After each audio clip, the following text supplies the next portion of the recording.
I tell you, I was going to call you earlier and I didn't. Did I let you down? I apologize if I did. Yeah, you did, but that's okay.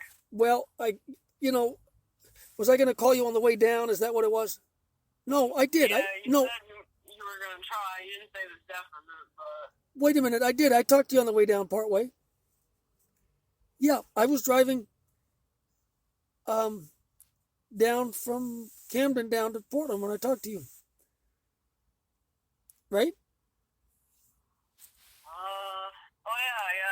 Never mind, I forgot because somebody interrupted me and got disconnected. But, oh, your phone just now, you mean? You got disconnected? So you were talking to me earlier. Oh, that's right. You know what happened? We either got disconnected or you fell asleep while I was chatting with you. No, somebody else called me. You were only talking for another half an hour, I bet, before you found out I was even gone. Yes, that's exactly right. And I finally scooted over to Don and chatted with him. That's what happened. So I ended up chatting with him on. I was like, oh no, and then I thought you might call back after you realized you looked, and I was like, oh, I probably got or something. So I was like, oh, never mind. Well, I'll tell you, what an amazing gift. My mother loved those flowers. You know what she called them? Patriotic flowers. Because it was the red, white, and blue, yeah? Right? And I tell you, I got the recordings, and sure enough, the recording has it that she doesn't want the restraining order to be threatening over my head. And my stepbrother was hoping it would stay in place because, he goes with the brother and the nephew. But when my mother said, what mattered is that I didn't want it to be there, and that's all that matters. In other words, it wasn't him wanting to stop it, but my mother let him. She said, I let him know what I wanted. Right. So my mother's very quietly trying to say, without coming out with it directly, that it was her opinion, not his, that mattered. So my mother literally did something she hasn't done for a long time. She put her foot down and said, no, I don't want a restraining order going on in my family. So that was a huge breakthrough.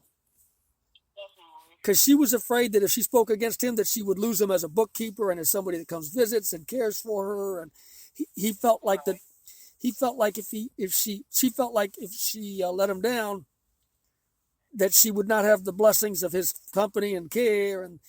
And something happened for her over the last week when I began to say, look, please talk to him before you die, so that he knows I didn't punch his father, and that we got along, we got forgiven each other and had reconciliation. And I believe it got stirred in her heart, and that she realized that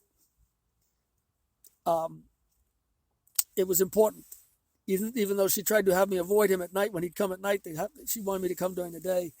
I was there toward after dinner, whatever. He comes in. She forgot that I was supposed to be gone, and then she was so glad to see that I was there, confronting him in a nice way.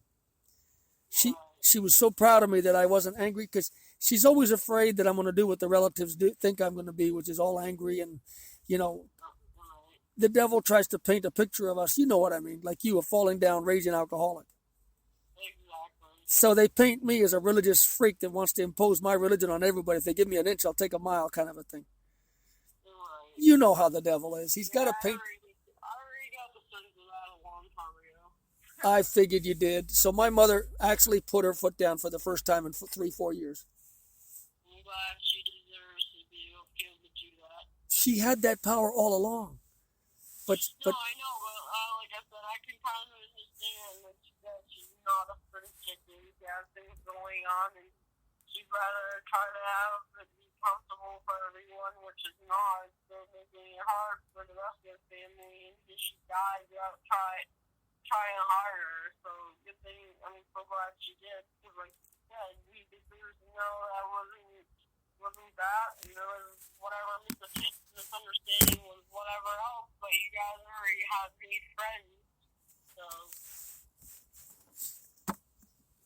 You said you guys already had friends. Who are you referring to? No, you guys became friends after.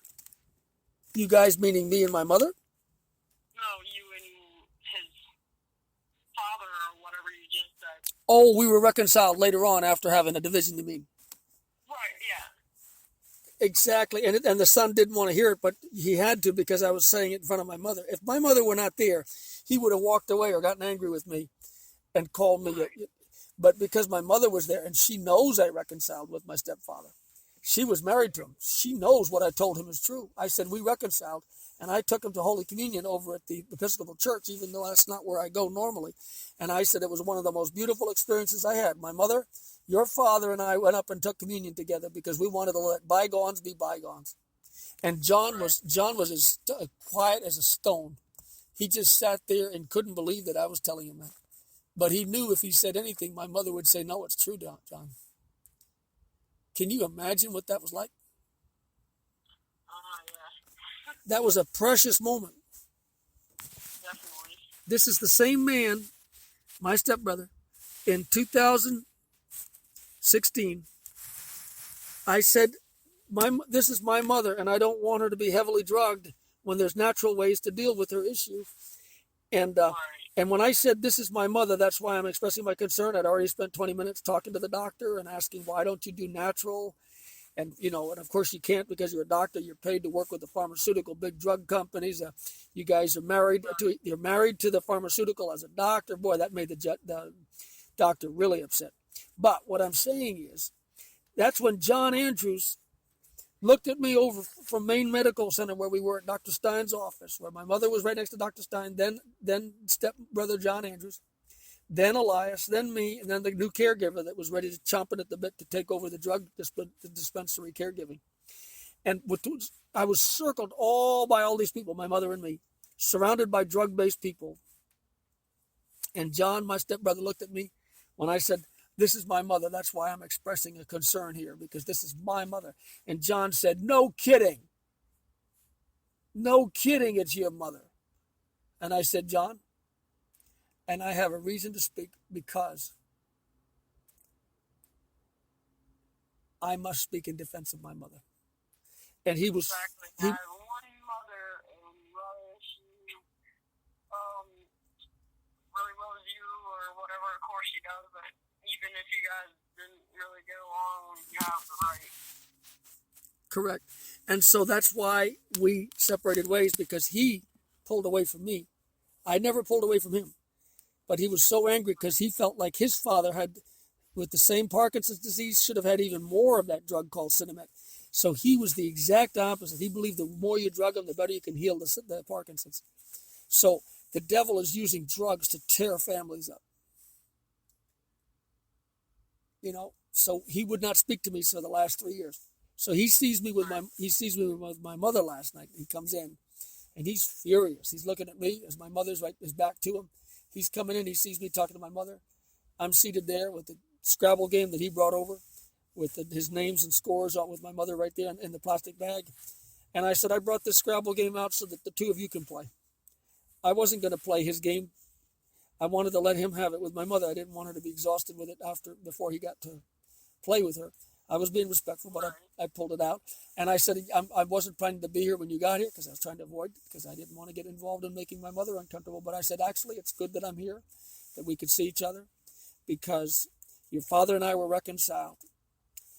And your father would want us to be reconciled, is what I was implying. Yeah. He didn't have a word to say when I mentioned that. I said, your father said, I love you, Jonathan, because I love your mother. I love your mother, and that's why I love her children. And I said, John, that's the father that I appreciate. Your father was a noble man, and I look forward to seeing him. And I meant in heaven, but I didn't say that because he would get frustrated at that. He doesn't talk about God and stuff. But I did what I could, and boy, the Holy Spirit was right there. He didn't say a word the whole time for about 5 minutes right there. Then I go around him, kiss my mother on the right cheek, and with my hands upon her shoulders, she puts her hands up. I said, I love you, mother, and she said, I love you too. And I tell you what, that man realized he was wrong.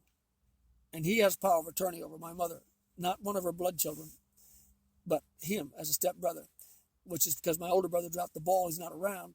This man is around and does a lot. But my mother wasn't going to let him with power of attorney be a bully, because when I got out of the room, they had a talk. And that this morning, this is the day after, she told me this morning before I left her place that I said, well, was he glad about burying the hatchet, putting away the hatchet, because he says it's the hatchet. We need to bury the hatchet, bury the axe. Stop the fight. I said, he said that? Something like that? She said, well, not those words, but something like that. I said, is he happy with that? Does he want to put the hatchet away? And she, you know what her answer was? He knows what I want. In other words, he doesn't want to bury the hatchet. He's perfectly glad to kill me with the axe. But he knows what I want. I want to bury the axe. Isn't that amazing? She quietly said it that way. She didn't come out and say, oh no, my mother's not the type of person to say, oh yeah, what? Oh, somebody just fucking pulled out of the parking lot and burned the fucking rubber at the end of this parking lot. Yay. Okay, but don't let it distract from what I'm sharing with you right now. I'm sharing with you that my mother could have said, this man still hates me, still hates you, Jonathan, and he did not want to bury it, but I told him that it's my desire to put the axe in the ground and put the sand over it. My mother didn't say it that way. She said it in a very indirect way. She said, when I said, well, did he actually want to stop there and bury the axe? And she said, he knows what I want. See how carefully she puts it? Do you see how carefully she put that? Yeah. That she did not want. She has always been that way. I've noticed the only couple of times I see her how careful she was at what she said. Say that again. I didn't understand what you said.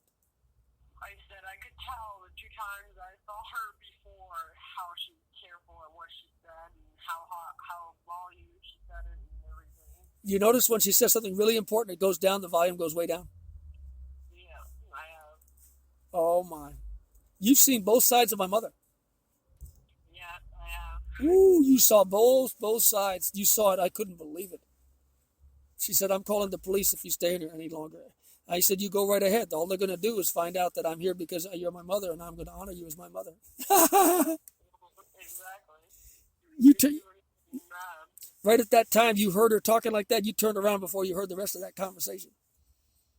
Yeah. I said, you go right ahead. I called her on her bluff. She's trying to scare me. I said, Mother, I love you too much to be scared from a policeman. I didn't say that, but that's what she knew. But the other time, my mother was as sweet as a mouse, wasn't she? The other time you came to the house, she was very, very sweet, wasn't she? You there? I just lost her.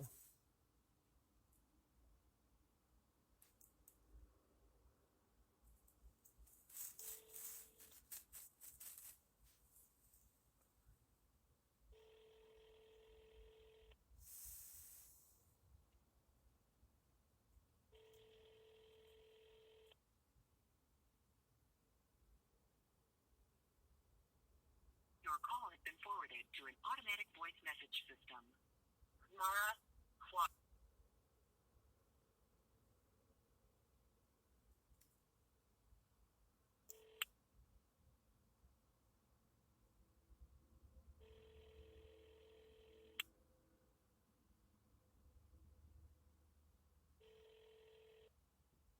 Your call has been forwarded to an automatic...